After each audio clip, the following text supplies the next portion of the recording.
Halo semua, aku Angelia Citra Nurullah dari Kampus Pelita Bangsa, Prodi Manajemen semester 1. Nah, di sini aku mau membawakan materi tentang ekonomi mikro. Kalian tahu tidak apa itu ekonomi mikro?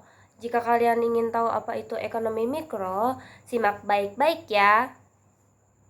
Ekonomi mikro adalah suatu kajian ilmu ekonomi yang khusus untuk mempelajari tentang perilaku konsumen dan sebuah perusahaan untuk menentukan harga-harga pasar dan kuantitas dari input, barang, serta jasa yang akan diperjualbelikan. Ekonomi mikro juga disebut dengan istilah mikroekonomi yang secara langsung dapat berpengaruh pada pengambilan keputusan soal penawaran dan permintaan barang atau jasa.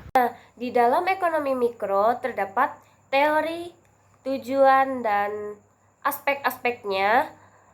Jadi kita simak lagi ya. Ekonomi makro.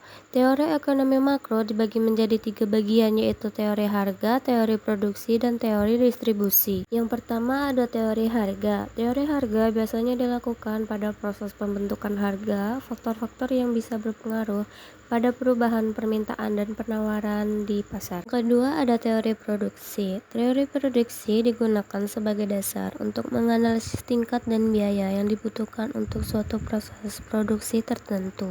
Dan yang ketiga, teori distribusi. Teori distribusi bertujuan untuk menganalisis upah tenaga kerja, keuntungan, dan besarnya bunga yang harus dibayar pada pemilik modal.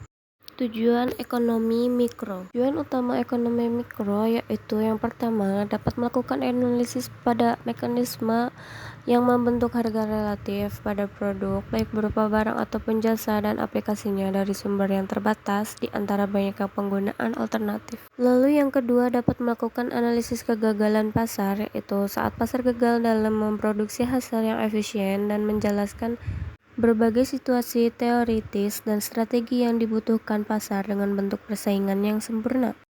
Selanjutnya, ada aspek-aspek ekonomi mikro. Beberapa aspek analisis dalam ekonomi mikro itu sendiri antara lain yaitu yang pertama ada modal pasar, yang kedua ada industri, yang ketiga analisis manfaat, yang keempat teori permintaan, yang kelima analisis biaya dan penawaran, yang keenam elastisitas, yang ketujuh teori produksi, dan yang terakhir yaitu teori harga. Jadi itu saja yang dapat aku sampaikan kepada kalian. Aku Angelia, izin pamit. Semoga bermanfaat. Bye-bye.